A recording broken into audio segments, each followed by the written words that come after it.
여러분 안녕하십니까? 안녕하세요. 안녕하십니까? 오늘 또 행복을 찾아 떠나는 가슴 설레는 여행을 시작하겠습니다. 제가 지금 한 그림을 가지고 있습니다. 잘 보이시죠? 여기 뭐라고 써 있는가 하면 그리스도는 이 집의 주인이시여 식사 때마다 보이지 않는 손님이시여 모든 대화에 말없이 듣는 이시라 그렇게 되어 있습니다.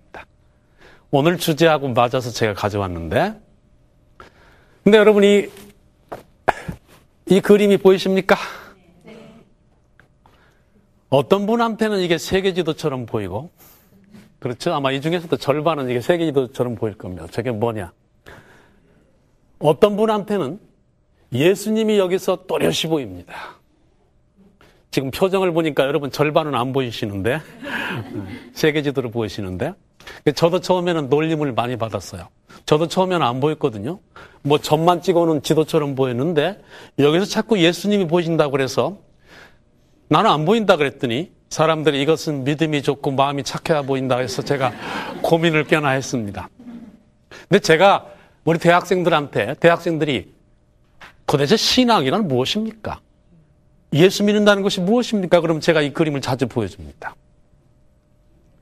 그 전에는 알지 못하던 때는 마치 혼돈처럼 보이고 아무것도 안 보이는데 일단 한번 예수님을 만나기만 하면 그 다음에는 아무리 안 보려고 해도 오직 누구만 보여요?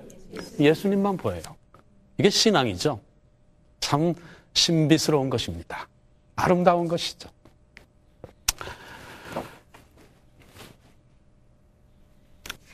저는 오늘 행복을 찾아 여행을 또 시작하겠는데요. 오늘은 특별히 가정의 행복에 대해서 좀 말씀드리려고 합니다. 왜냐하면 가정이 불행하면 어떻게 됩니까? 모든 것이 다 끝나죠.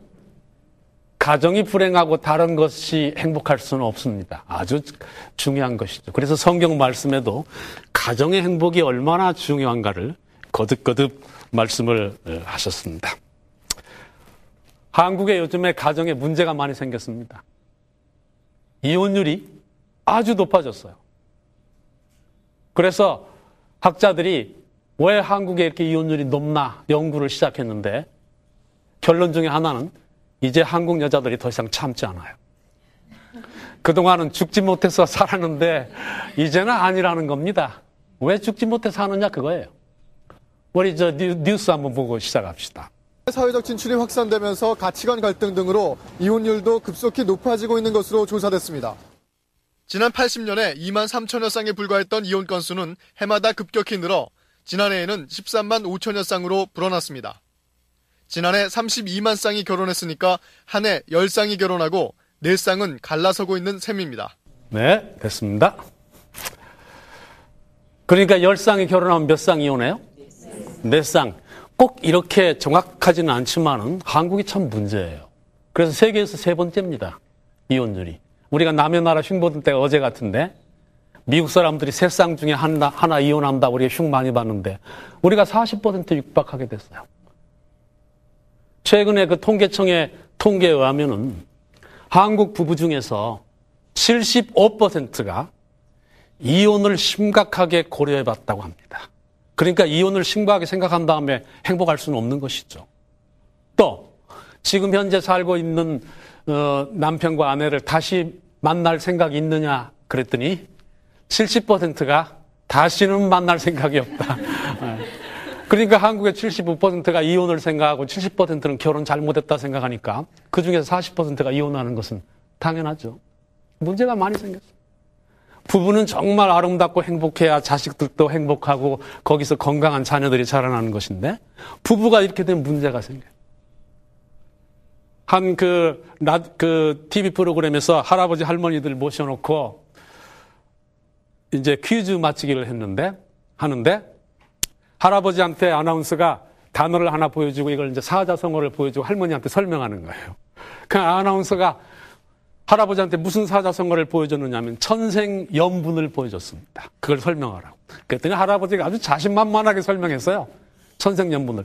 우리 둘 사이를 뭐라고 그러지? 그랬어요. 그랬더니 할머니가 왼수! 그랬어요. 그 할아버지가 당황해가지고 아니 2자 말고 4자. 그랬더니 평생 왼수다. 그러니 이게 평생 왼수끼리 살다가 죽지 못해 살다가 40%가 이혼하면 이게 한국이 큰 문제예요.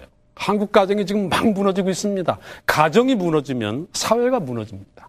그래서 우리 한국 정부가 정신 차려야 되는데 지금 딴 것에 신경 쓰느라고 진짜 이 국민들의 가정이 무너지는 것은 제대로 지금 못 돌보고 있습니다. 아무런 정책도 내놓지 못하고 있어요. 큰 문제죠. 지금 뭐 노인 문제도 있고 자녀들 문제도 있고 부부 문제, 한국 가정이 참 지금 문제가 많아요. 그러면 우리 정부도 어떻게 우리를 도와줄 수도 없고 그렇다고 우리가 누구한테 찾아가서 상담할 수도 없으니 그런데 참으로 다행히도 이 성경 말씀은 우리 가정을 아주 중요하게 생각하시고 하나님께서 가정의 행복에 대해서 아주 적절한 말씀들을 주셨습니다. 여기 신약성경 예배소서 6장을 보면요. 5장을 보면요. 예배소 5장 22절에 보면 아내들이여 자기 남편에게 복종하기를 죽게 하듯 하라 했습니다. 그리고 또 25절에 보면 남편들아 아내 사랑하기를 그리스도께서 교회를 사랑하시고 위하여 자신을 주신같이 하라 그랬습니다. 아내들한테는 뭐라고 그랬어요? 남편에게 복종하기를 죽게 하듯 하라 그랬어요. 이 얼마나 아주 강한 말씀입니까? 여기 혹시 남편들이 계시면은 아내가 이렇게 잘해주는 거 성경 덕분인 줄 아십시오.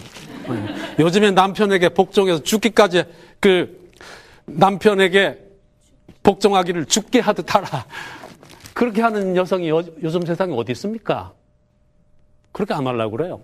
근데 이 성경 말씀이기 때문에 예수님 믿는 부인들은 이렇게 하려고 합니다.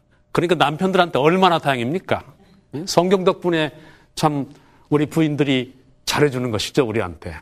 그래서 부인이 교회 나간다 그러면 절을 100번 하면서 나가라고 해야 됩니다. 혹시 여기 이 자리에 부인이 교회 나가는데 반대하시는 분 계십니까? 잘 대접받으려면 알아서 하십시오. 성경에는 이 신앙을 가진 아내들한테 남편에게 복종하기를 주님께 하듯 하라 이렇게 말씀했기 때문에 참으로 믿음이 좋은 부인들은 그렇게 하려고 합니다. 그래서 교회 나가는 거 대환영해야 합니다.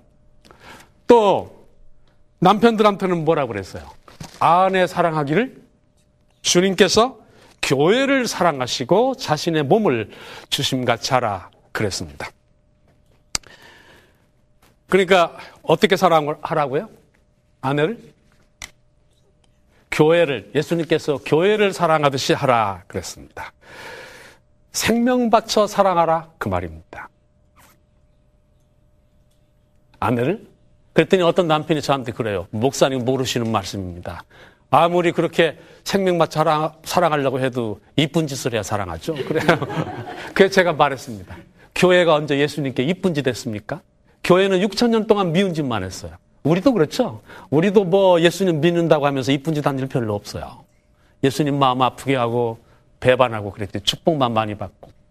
그런데도 십자가에서 생명 바쳐 우리를 사랑하시고 목숨 바쳐 지금도 사랑하시고 내가 교회를 위해서 너희들을 위해서 목숨 바쳐 사랑하는 것처럼 너희들도 그렇게 사랑하라. 남편들아. 그렇게 말씀을 하셨습니다.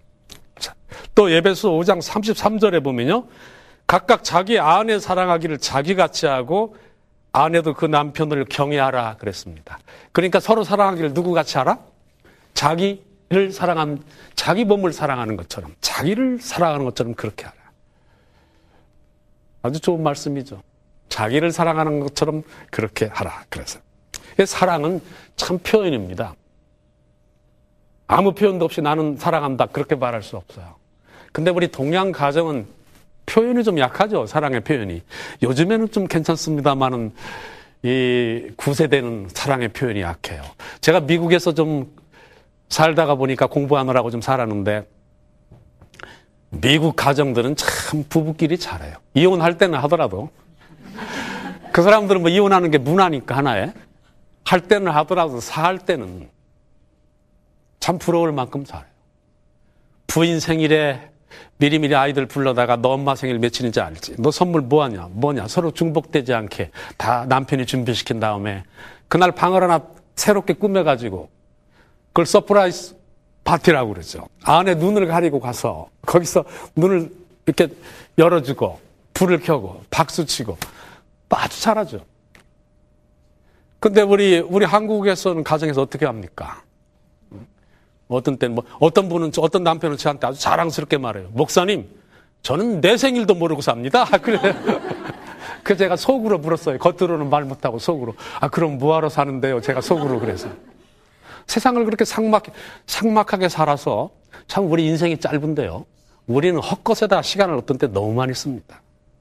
진짜 아름다운 사랑의 추억을 만들고 서로 나누고 기뻐하고 그러할 때는 시간을 인색하게 쓰고 별 필요 없는 것에 나중에 생각하면 필요 없는 것에 너무 많은 우리 인생을 허비하죠.